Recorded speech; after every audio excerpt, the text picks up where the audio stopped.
Hi, my name is Danny Roust, and I'll be doing my presentation today on animal rights. I'm going to start off my presentation with a pretty simple question. It's how many of you believe that we should protect the animals of our earth better? I think many believe that we should protect the animals better because it's the kind and moral thing to do. But I think when it becomes an issue between if we're hurting the animal for the benefit of humans, such as disease or health or cosmetic products, sometimes we say, oh, okay, well, if it's helping humans, then we'll justify it. So we have to draw the line somewhere. I'm going to kind of see where the line is drawn for the rest of my peers after I'm done with my presentation. Hopefully, it's more towards that we should be more protective of animals than we are currently. I'm going to start off my presentation with a timeline of animal rights. The first form of animal rights legislation was an animal protection law passed in Ireland in 1635 that made it illegal to pull off wool from a sheep. Later in 1641, there was a colony from Massachusetts that basically wrote that no man shall exercise any tyranny or cruelty towards any brute creature, which are usually kept for man's use. This is important because they started to realize that these animals are important resources that aren't endless and that they can obviously die. So, at their own detriment of the animal, we have to be careful of how much we want to benefit ourselves.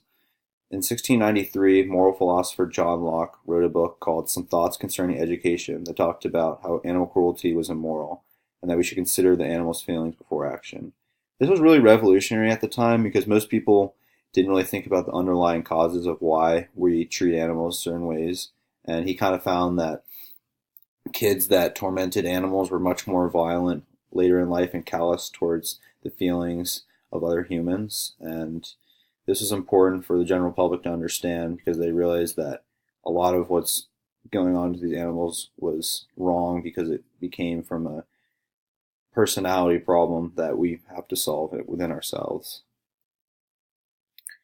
In 1870s, the American Society for the Prevention of Cruelty to Animals was created by Henry Bergh in New York, and these were basically a group of people who would police the area, making sure that no animals were being abandoned. It was pretty popular at the time for animals to be abandoned. They would just, once they were done being resourceful for either cows can produce milk or whatever you want to use, example you want to use, they would just throw those animals out onto the streets. And they would also make sure that no animals were being beaten by their owners. These protection groups were a big trend for a while, and some of them still continue. And Pennsylvania, Maryland, New Jersey, all those states followed after New York had. In 1966, the Animals Protection Act was created and it established appropriate treatment for animals in the fields of research, transport, and exhibition. It excluded mice, birds, rats, and all cold blooded animals from this. So, of course, nowadays those are the most popular animals tested. There's been multiple amendments since this one, but there's still some confusion on what can be done to animals legally or unlegally. By this time of society, we understand that animal cruelty is immoral, but when it comes to the benefit of humans, such as for testing for medicines or cosmetics, the line becomes fuzzy of what's right versus wrong, which is kind of what I was talking about earlier. But this is kind of the time in the timeline of animal rights, people are starting to realize that it's wrong, but like, how do we stop harming these animals while still benefiting ourselves, which is still a dilemma. It's very tough to deal with. Um, Animals have been mistreated over time. One of the biggest problems has been animal testing. It's been around since Aristotle's time, and he has become deeply rooted into our culture because of this. Over 100 million animals die per year due to testing. As I said earlier, the most popular ones are mice, guinea pigs, rats, rabbits, fish, and monkeys. These tests can be very unreliable. According to the FDA, 92 out of every 100 drug tests that passes for animals fails for humans. We have to weigh this in as very important because the possibility of a successful drug or the deterrent of killing an innocent animal is kind of the dilemma that we're looking at. According to the National Cancer Institute, mice have been tested for years and have been cured of cancer, but none of these methods worked for humans. So obviously, there's some differences going on between mice and humans, and a lot of the research is kind of wasted money if it doesn't really work at the end of the day.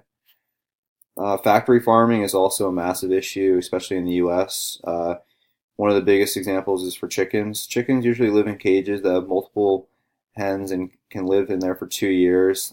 Thousands of chickens live in these farms, and their beaks actually get cut off by a really hot blade, which puts them in excruciating pain. They have very little room to move their wings, and because of this, they become cramped, and their growth becomes a lot. They grow a lot smaller than they would. And after they finish producing eggs, they're put in a truck and shipped off, and basically electrocuted to death. It's better for making the feathers fall out, and it's a pretty disgusting process if you read more about it. That was one of the more like horrifying stories I had read about the treatment of chickens, especially because we eat so many in the U.S. Here are just kind of some pictures. This was a dog fight in the top left, and then top right was a monkey that was being tested for cosmetics, and also the mouse on the bottom right was also in the cosmetic experimentation phase. And then on the bottom left, just a bunch of rabbits in one of these testing facilities. As you can see, I don't think any of these animals would choose to be here, and I think it's kind of clear that the damage being done to a lot of these animals is irreparable. And like this monkey or mouse in these pictures could have died afterwards and not have been reported just because of how a lot of animal cruelty works in our country. Shooting animals for sport is also a popular trend that's been going on. This is a picture of a 19-year-old from Texas Tech who hunted in Africa, and she collected a lion and cheetah's body after she killed them and took a picture with it. And this is wrong for a lot of reasons. I think there's a huge uproar on social media. Morally, it's just kind of not really the right thing to do. These defenseless animals that are not really expecting obviously to be shot by a gun, they're trying to live their natural lives, and someone just comes in, shoots them to take a picture of them later. It's just kind of messed up. But in the 1900s, there were less than 50 white rhinos, and now today there's 20,000 plus, which shows that if we do run some good conservation efforts, and especially in Africa, like we can save a lot of these animals from becoming extinct. Why animals should be treated better? We can't just say that we like only animals like dogs and cats, and we should allow that all the other animals like pigs and chickens be mistreated, because this is kind of racism, you want to call it, in the animal world. The reason we have rights is to stop unjust suffering by giving animals more rights that have extremely harsh punishments for violators, and some type of system with a lot of oversight to control the cruelty of the animals could be very beneficial. According to The Case for Animal Rights, which is a popular book written by Tom Reagan and Peter Singer, animals have been viewed as resources for us to exploit for our own consumption for way too long. If someone can agree that these animals retain moral rights, then they can agree that there is no justifiable reason to harm them. Next question is, how do we make a difference? We can make a difference in a variety of ways. Testing human cells in the lab instead of using animal cells is expensive, but it's also I think it's more efficient because we're obviously testing cells that we actually own our own body, and we're not harming any animals or humans to do it.